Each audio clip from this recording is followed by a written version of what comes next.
IVF చికిత్సలో 25% భారీ discount, free doctor consultation, free ultrasound scan, logo launch, Andro max advanced male infertility centre ను కూడా ప్రారంభించారు. సుప్రీంకోర్టులో బీఆర్ఎస్ అధినేత కేసీఆర్ వేసిన పిటిషన్ ఇవాళ విచారణకు రానుంది. తెలంగాణ ప్రభుత్వం వేసిన జస్టిస్ ఎల్ నరసింహారెడ్డి నేతృత్వంలోని ఏకసభ్య విద్యుత్ కమిషన్ రద్దు చేయాలంటూ కేసీఆర్ సుప్రీంకోర్టును ఆశ్రయించారు. ఛత్తీస్గఢ్తో విద్యుత్ కొనుగోళ్ల ఒప్పందాలు, భద్రాద్రి, యాదాద్రి థర్మల్ పవర్ ప్లాంట్ల నిర్మాణాల్లో జరిగిన లోటుపాట్లను విచారించేందుకు రాష్ట్ర ప్రభుత్వం జస్టిస్ ఎల్ నరసింహారెడ్డి ఏకసభ్య కమిషన్ను నియమించింది. ఈ కమిషన్ను సవాల్ చేస్తూ కేసీఆర్ హైకోర్టును ఆశ్రయించగా గులాబీ బాస్ పిటిషన్ను హైకోర్టు డిస్మిస్ చేసింది. హైకోర్టు తీర్పును సర్వోన్నత న్యాయస్థానంలో సవాల్ చేశారు కేసీఆర్. కేసీఆర్ పిటిషన్ పైన ఇవాళ చీఫ్ జస్టిస్ డివై చంద్రచూడ్ ధర్మాసనం విచారణ చేపట్టనుంది.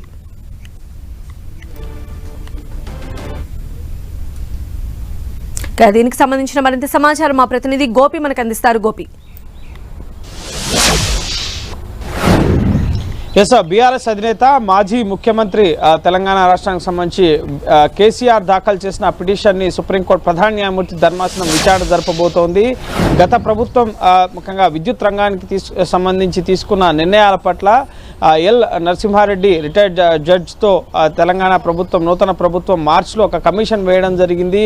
ముఖ్యంగా ఇది కూడా చట్ట ప్రకారమే ఈ కమిషన్ని నోటిఫై చేస్తూ ముఖ్యంగా గత ప్రభుత్వం విద్యుత్ రంగంలో తీసుకున్న నిర్ణయాలకు సంబంధించి, ముఖ్యంగా పక్క రాష్ట్రాలతో చేసుకున్న ఒప్పందాలకు సంబంధించి, అలాగే యాదాద్రి, భద్రాద్రి పవర్ ప్లాంట్ల నిర్వహణకు సంబంధించిన అంశాలపైన, లోటుపాట్లపైన ఇటు నివేదిక ఇచ్చేందుకు ఒక కమిషన్ని వేయడం జరిగింది. అయితే ఈ కమిషన్ గత ప్రభుత్వంలో ముఖ్యమంత్రిగా కేసీఆర్ తీసుకున్న నిర్ణయాల పట్ల తెలుసుకునేందుకు కేసీఆర్కి నోటీసులు ఇవ్వడం జరిగింది. అయితే తనకు నోటీసులు ఇవ్వడం చట్టవిరుద్ధం అంటూ, ముఖ్యంగా సహజ న్యాయ సూత్రాలకు విరుద్ధంగా ఈ కమిషన్ ఏర్పడిందంటూ హైకోర్టుని కేసీఆర్ మొదట ఆశ్రయించారు. అయితే హైకోర్టు జూలై 1వ తేదీన కేసీఆర్ పిటిషన్ని తిరస్కరించడంతో సుప్రీంకోర్టుని కేసీఆర్ ఆశ్రయించడం జరిగింది. ఈ పిటిషన్ పైన మరి కాసేపట్లో మధ్యాహ్నం జస్టిస్ డివై చంద్రచూడ్, అలాగే జస్టిస్ జేబీ పార్దివాలా, అలాగే జస్టిస్ మనోజ్ మిశ్రాలతో కూడిన ధర్మాసనం విచారణ జరపబోతోంది.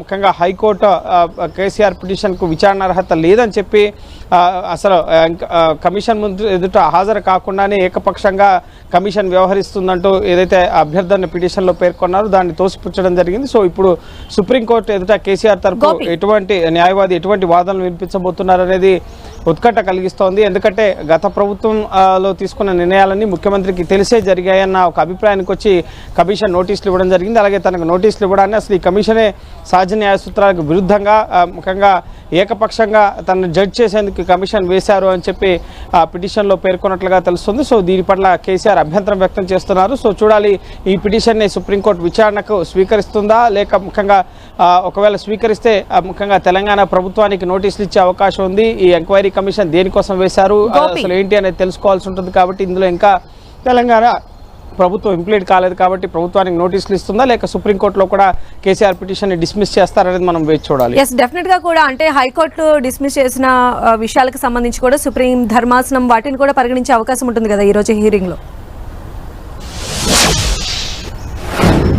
ఖచ్చితంగా 22 పేజీల తీర్పుని జూలై 1వ తేదీన హైకోర్టు ఇవ్వడం జరిగింది. ముఖ్యంగా జస్టిస్ ఎల్ నరసింహారెడ్డి ఏకపక్షంగా ప్రెస్ మీట్ నిర్వహించారని, దాన్ని కార్నర్ చేసే విధంగానే ఈ కమిషన్ ఏర్పడిందని చెప్పడానికి వీల్లేదు. ఇంకా కేసీఆర్ ఎలక్షన్ హడావిడిలో ఉన్నాడని చెప్పి ఆ కమిషన్ ముందుకు వెళ్ళలేదు. వెళ్లకుండానే ఏ విధంగా మీరు నిర్ణయిస్తారు, కమిషన్ ఏకపక్షంగా తనకు వ్యతిరేకంగా పనిచేస్తుందని చెప్పి కొన్ని కీ కామెంట్స్ని కూడా హైకోర్టు చేయడం జరిగింది.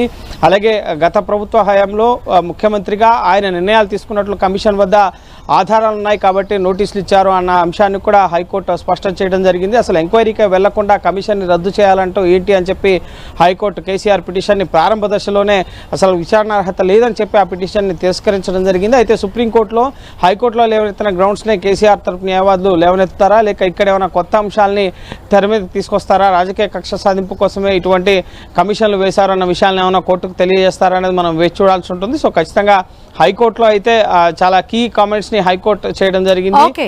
ముఖ్యమంత్రిగా ఆయన తీసుకున్న నిర్ణయాలకు అనుగుణంగానే కమిషన్ వద్ద ఆధారాలు ఉన్నాయి కాబట్టి నోటీసులు ఇచ్చారు, దానికి ఎందుకు సహకరించకుండా ఏకపక్షంగా వ్యవహరిస్తుందని చెప్పి కమిషన్ తప్పుపట్టడం అని చెప్పి హైకోర్టు వ్యాఖ్యానించిన పరిస్థితి. సో చూడాలి సుప్రీంకోర్టు ఈ పిటిషన్ విచారణ పట్ల ముఖ్యంగా ఎటువంటి వైఖరిని అవలంబిస్తుంది. ఒకవేళ విచారణకు స్వీకరిస్తే కనుక తెలంగాణ ప్రభుత్వానికి నోటీసులు ఇచ్చే అవకాశం ఉంటుంది. ఎటువంటి అంశాలపైన ఎంక్వైరీ కమిషన్ వేశారు అన్నది వివరాలు తెలుసుకోవాలనుకుంటున్నామని చెప్పి కోరే అవకాశం ఉంటుంది. కాబట్టి సో చూడాలి ఏం జరగబోతుంది సుప్రీంకోర్టులో అనేది. మరి కాసేపట్లో మధ్యాహ్నం ఈ పిటిషన్ పైన విచారణ జరగబోతోంది. సో ఖచ్చితంగా మాజీ ముఖ్యమంత్రి బీఆర్ఎస్ అధినేత కాబట్టి సో సుప్రీంకోర్టులో జరగబోయే జడ్జిమెంట్ ముఖ్యంగా విచారణ అనేది తెలంగాణ ప్రభుత్వానికి కూడా చాలా కీలకం కాబోతోంది. రైట్ గోపి.